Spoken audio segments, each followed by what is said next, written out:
Welcome to the CBS Eye on Money show. It's Thursday, August 18th.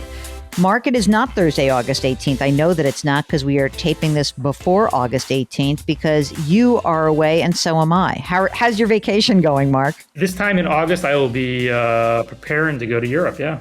How long are you going away for? I think 10 days. That's good. Yeah, well, it's our first trip with the little guys, so we'll see. Oh, my God. You know, it could be abbreviated. Remember what happened last time you went to Europe? Is that the last time you went to Europe? Isn't that not where Theo was conceived? That's right. In the beautiful city of Rome. That's right. So, I mean, you're not going to be in Italy, so I'm not sure it's going to happen for you, but it could. And Aunt Jill can only hope. That's all I can say. In August, on this day, I will be not checking email, not doing any recording for you, and not being on television unless there's something god awful that's happening. I'll hopefully just be at the beach, chilling out. So that's my hope. All right. So this is the program that takes the mystery out of your financial life. The way we do that is we encourage you to go to our website, JillOnMoney.com. When you're there, you see on the right, upper right, there's a contact us button. You click the button and a form will appear. And when that form appears, we ask that you complete it. If you're shy, you don't want to come on the show, give us a ton of detail, okay? If you're going to come on the show, click the box that says you're coming on the show, and we will get you on the air. And when I say we, I mean Mark, because he does all the hard work.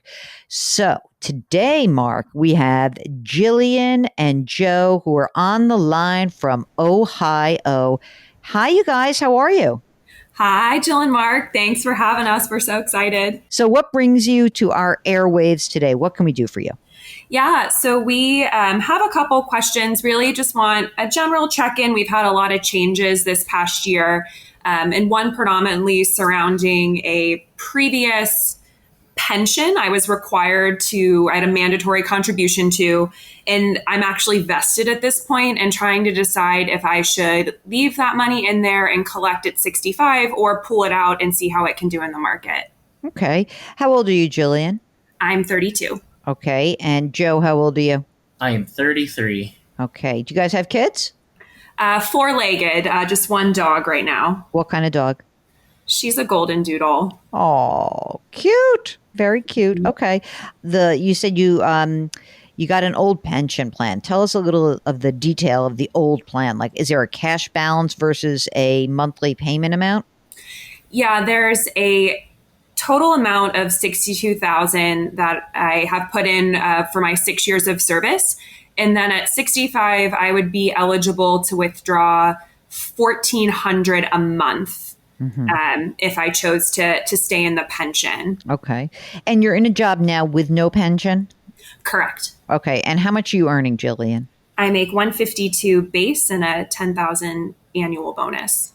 And what are you doing in terms of retirement right now? What do you have in a 401k or a 403b? What do you have? I have a 401k. That balance is 41. That includes a rollover of a 403b from that previous employer as well. I had that as a supplemental. And then I have a Roth IRA that is worth $110,000. Fantastic. How much are you putting into your 401k? Are you maxing it out? Are you getting the $20,500 in there? I am. Okay, great. Joe, what about you? Are you working out of the house? Yes, I am fully remote and loving every minute of it. Yeah, baby. How much do you earn? And I earn $150,000 base with about a 30% bonus. And I have never not received that bonus in my time with this company, which has been almost 6 years now. That's great. And what kind of retirement plan do they offer you?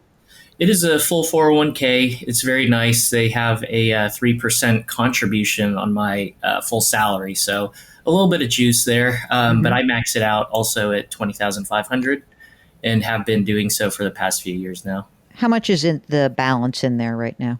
I think it is 170, and it's taken quite a hack over the past few weeks. But when you get that bonus, what do you usually do with the bonus? For the past few years, had to put a ring on this lady right next to me, and then had used the last year into a cash balance that we're putting down for a down payment on a house. Okay, so tell us a little bit about the move. What has it entailed for you guys? What the current house and what this new house? Yeah, so we're going from an apartment to first-time homeowners, so nothing to sell, but we closed on the mortgage. So we'll have a mortgage of $647. Rate is 4.875, just how things have changed over the last few months. Yep. And then we put down about $180,000 on the house. So that's what we've really been stocking up cash to help with that down payment, and liquidated some brokerage accounts to help. Okay. And what's the purchase price on the home? $825. Okay, great. Do you guys have money left over in the brokerage account or not? Zero. We have emptied the piggy bank, but all right. We honestly saved ourselves, 10% in losses over the past few weeks. I like the way I love the way you're like, well, thank God the market went down. We're just going to pay less. That's good. Okay. How about plain old, if the brokerage account is zeroed out, how about savings? What do you got? We have $35,000 in an emergency fund. Good. Is there any other asset that is floating around out there? Yeah, I have a few more. I have a Roth IRA balance of $61,000. Okay. I have an HSA of $28,000 that I plan on maxing out this year. Yep. Great. And I have about $3,000, tiny compared to everything else, of a former employee stock purchase program. I like the company, so I'll probably hang on to that for a little while. Also, $9,200 in a crypto account. Again, worth a little bit less, yes. But we're not going to touch that. Any other outstanding stuff that we should know about before we attack the pension question? No, I think that's it. I guess, now we're in a taxable state, but, going from a low tax state to a high tax state, anything else we should think about in that regard. But really, I think my biggest question is the pension, and then are we looking good for the future, and anything we should be doing differently? Okay. Are you guys planning on having a family? We are. Okay. So here's what I think. First of all, it's great that you did what you did. Like the move now, I think is fantastic. I presume, did you move because you had family nearby in the leaving one place to this place? Both. I took a new job in January. I was part of the Great Resignation, left clinical practice and left for industry. And that job took us to Ohio, but just coincidentally, I happened to have all my family there. So, oh, that's so good. I love that. I love the built-in babysitting. It's always good. You got it. When you're making your contributions to your retirement accounts, these are pre-tax contributions, right? Correct. We usually backdoor our Roths. Okay, got it. Okay. So here's what I think. I think, first of all, big picture, great shape. Love it. I mean, you're doing exactly what you should be doing.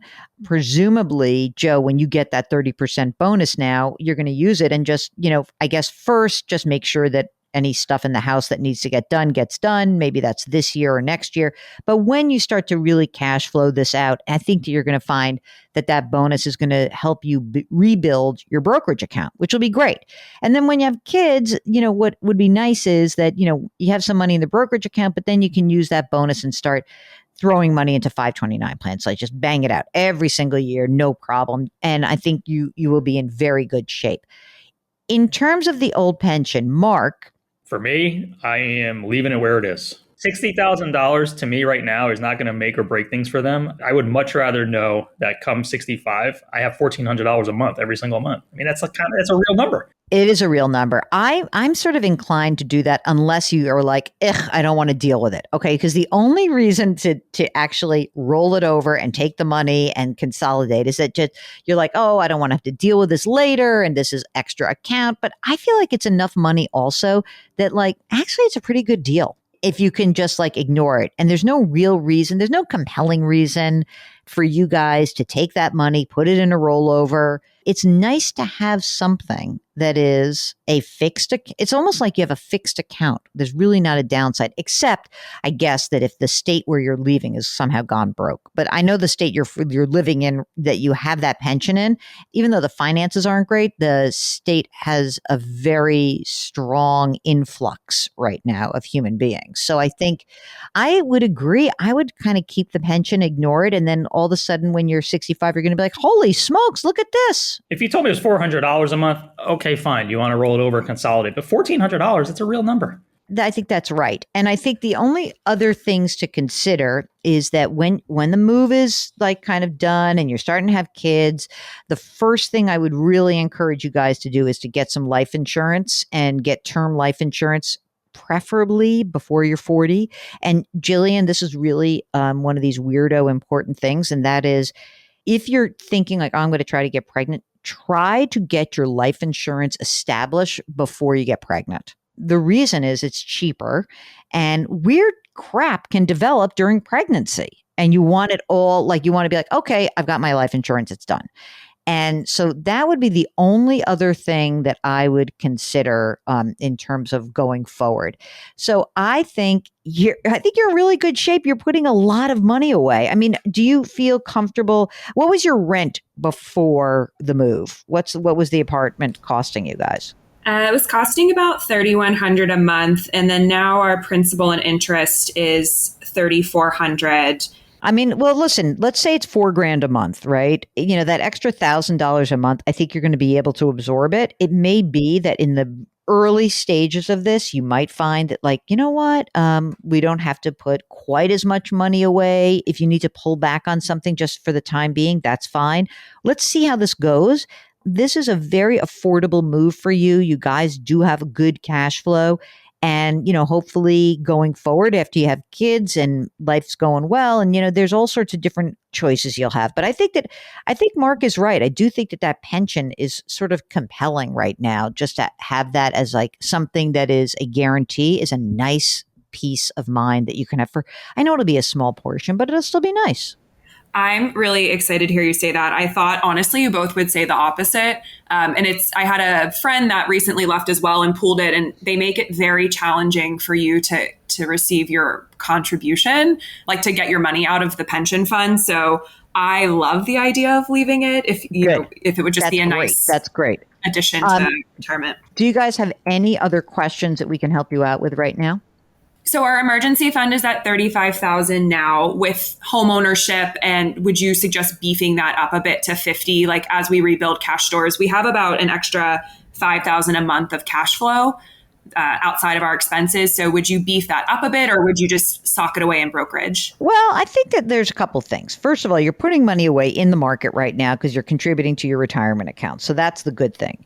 I think that if you feel like it's a new job and you want to have a little safety net and things are shaky, you know, I always say 6 to 12 months of your living expenses socked away. So if we were to say, you know, $4,000 is the housing plus a few other thousand, you know, for living. And, you know, what you're really living on is maybe it's closer to $8,000 a month. I'm guessing. I don't know if that's right. So if that's the case, then yeah, 50 or $100,000 is what you should have in savings. All right. So let's just do that. Let's get that move done. Good luck. And if you have any other questions or something comes up, we're here for you. Okay. All right. Thank you so much, Jill and Mark. Thank you. If you are thinking about making a transition, if there's old pension money, if there's an old retirement account, you don't know what to do, you do know what to do.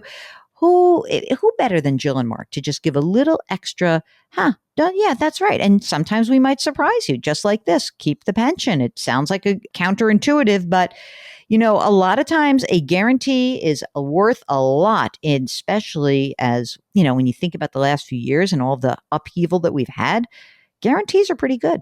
So if you got a question, go to jillonmoney.com, click the contact us button. Don't forget to let us know if you want to come on the air, sign up for the free weekly newsletter, leave us a rating or review on Apple. It really does help us out.